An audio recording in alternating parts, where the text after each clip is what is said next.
Hello, my friends. Hello, Economics 2010. We're going to talk about production models today. Are you excited? I hear an audible groan.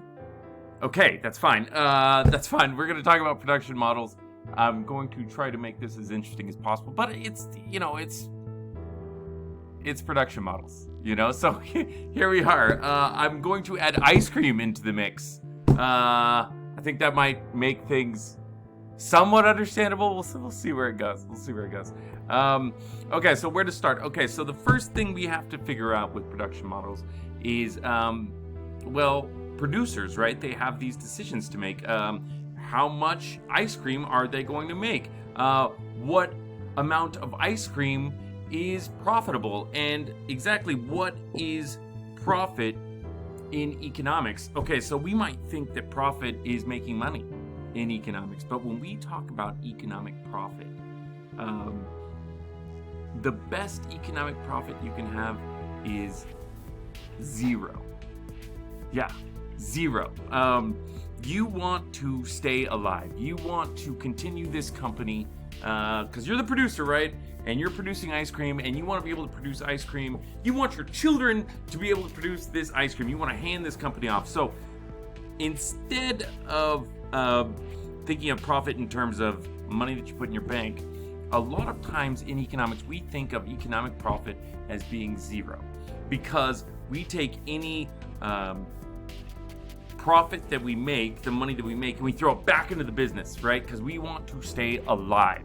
But in order to do this, we have to make two decisions, and that is, how much do we make and at what cost, right? So the first thing we have to do is think about these ideas of how much to make and how much to charge. And all of this is still based on this idea of a cost-benefit analysis, right? So let's get started. The short run, first of all, we have to think about, how long or short are we thinking as producers, right? And there are two different thoughts on this. Very first one is the short run. The short run refers to a period of planning of which managers of a firm must consider one or more of their factors of production as fixed in quantity. What does that even mean, right? What does that even mean? Let's compare it to the long run. I'm going to move myself out of the way here. Boop. Yeah, the long run, you can see it's longer. You see I made it longer. The long run is a planning period over which firm can consider all factors of production as variable. What does this even mean?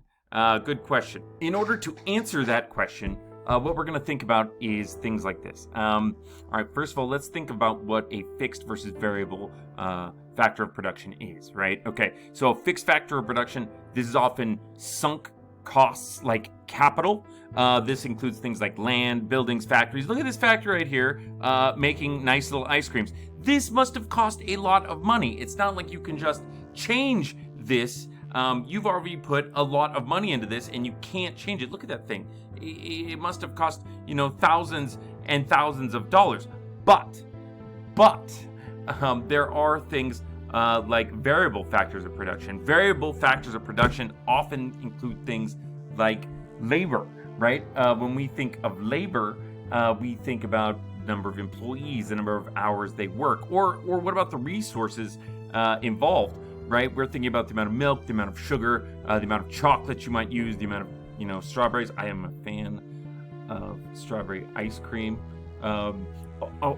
Wait a second. I bought this ice cream the other day. It's delicious. It's Big Red ice cream.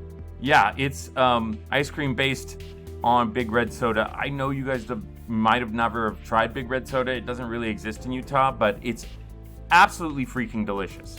So if we go back to this idea of short versus long, really the short run is dealing with things in which there will be some fixed variables, right? There will be something you can change, but you can't change the building. But in the long run, you can think about, do I even want to sell ice cream anymore? I'm going to sell all my factories. I'm going to sell everything.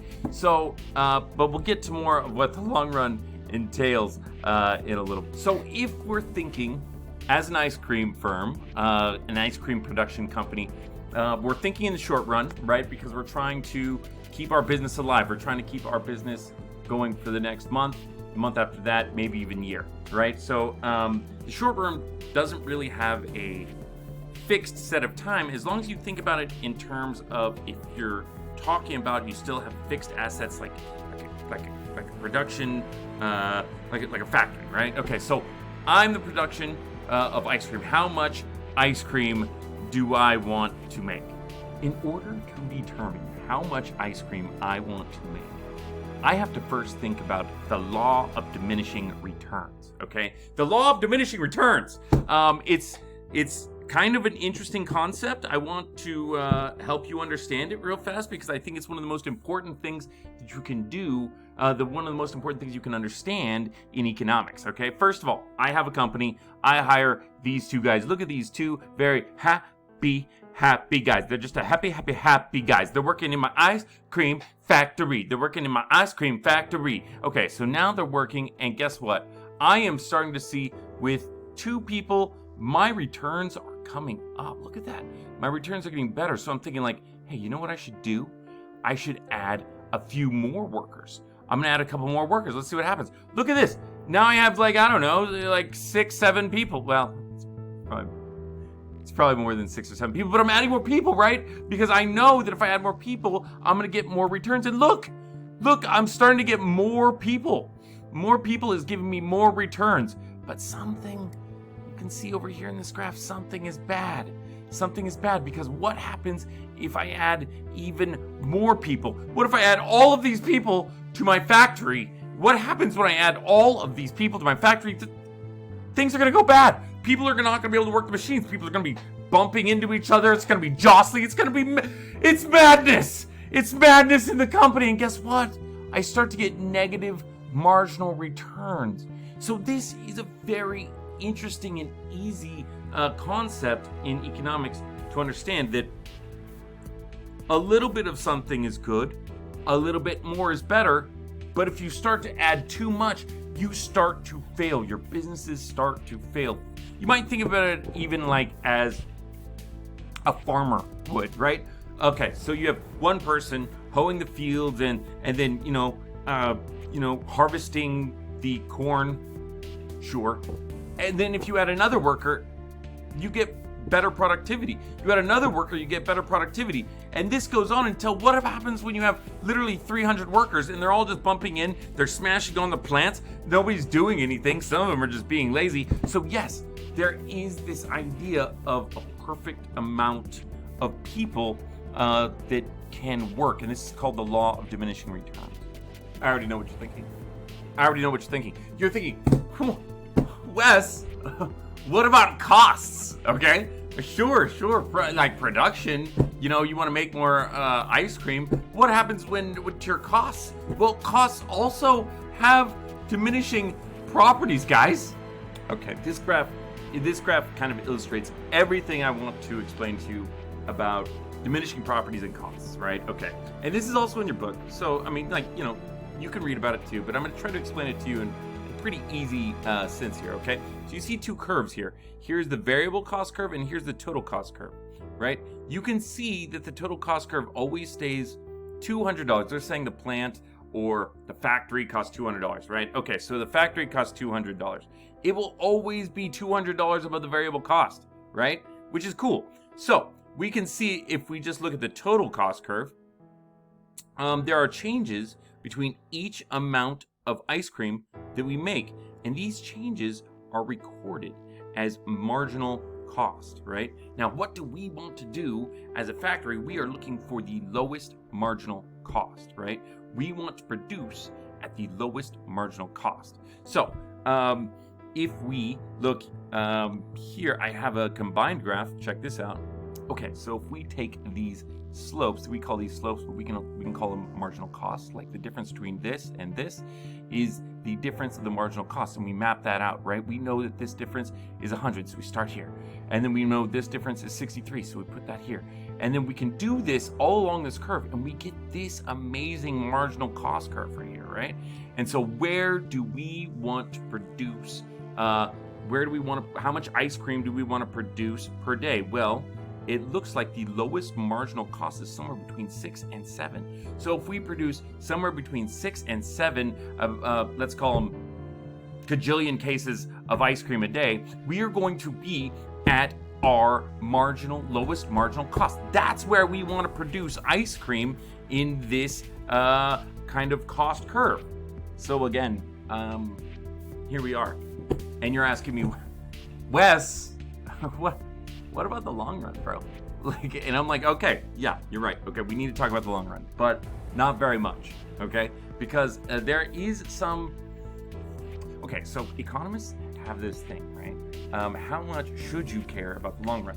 Because all we really want is our business to survive, right? We really want our business to survive forever, right? So in our long run, we want our business to survive forever, right?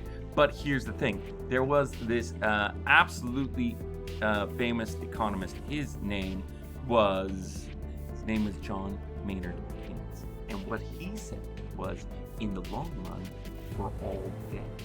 Now, what did he mean by this? Okay, he just basically meant that why should we care about the long run when all we really want to do is make sure that our company stays alive for the foreseeable future? That means next week, next month, next year. We shouldn't even be thinking about 15, 20 years from now. But the fact is that some companies do so well that they can start thinking about the long run. If we think about companies like, for instance, Apple, Microsoft, Facebook, Coca-Cola, these kind of companies, they have been so strong for such a long time that they can start thinking about the long run. Okay, so if we think about those companies, what do we mean by the long run? Well, I can show you. There are 3 things that these companies need to worry about. These 3 things are called economies and diseconomies of scale, and then of course you have constant returns to scale. Now, these things don't necessarily even just work for companies, but since we're still focusing on ice cream and still focusing on the single company, let's keep doing that. All right, first of all, economies of scale refers to a situation in which long-run average cost declines as the firm expands its output, meaning the more you build your company, your costs are going to keep going down. Next is, well, even though this list is strange and says diseconomies, the next is constant returns to scale. This refers to a situation in which long-run average costs, the amount of costs that you incur, are the same the bigger you get, right? And then of course there's diseconomies of scale. And this refers to a situation in which your costs go up the more your company expands, right? And we can see that in this graph right here, right? I'll move myself to the center. Boop, look at that. Okay, so at first, as your company gets bigger, your average cost goes down. You're able to produce more product in a cheaper amount of time. You can also think about things like, what if I was an ice cream company and I bought a whole farm full of cows? All of a sudden, I don't have to buy the milk. I make the milk. And all of a sudden, my milk costs are cheaper, right? And so now, all of a sudden, my long-run average costs are starting to decline, and to a point where they get flat, and all of a sudden I can keep growing and not incur any more average costs. But at some point, what if people get sick and tired of my ice cream, right? What if I'm not? What if I've increased so much that now it's hurting me? What if I have so many cows that it's costing more to feed the cows than make the ice cream? All of a sudden we end up on this side of the scale, and this is called diseconomies of scale. Now, it's important to remember, this long-range scale right here, it's different for every company. It's different for every company. This could be 500 years to 50 years to 10 years. These kinds of long-run average costs don't necessarily have a necessary time to it. But we want to think about it in just terms of economies, constant, and diseconomies of scale. I hope this was helpful. Next time we're going to talk about competitive markets. I did grade your test. I thought you guys did absolutely amazing. The average score was 75, but if I take out the zeros, there were a few people that didn't take it. If I take out the zeros, those that took the test, the average score was 88. That's incredible. I'm hoping that the review helped. I'm hoping that my videos help. Let me know in the comments. Let me know what I should do. Text me, email me, write in the comments of this video. I want to know what I can do to help you guys. Let me know if these videos help at all. I hope they do. I cannot wait to see you guys again. I hope everything's going well. Enjoy the rest of your week, and I will see you again next week, where we'll start talking about competitive markets. Have a great weekend. See you guys later. Bye.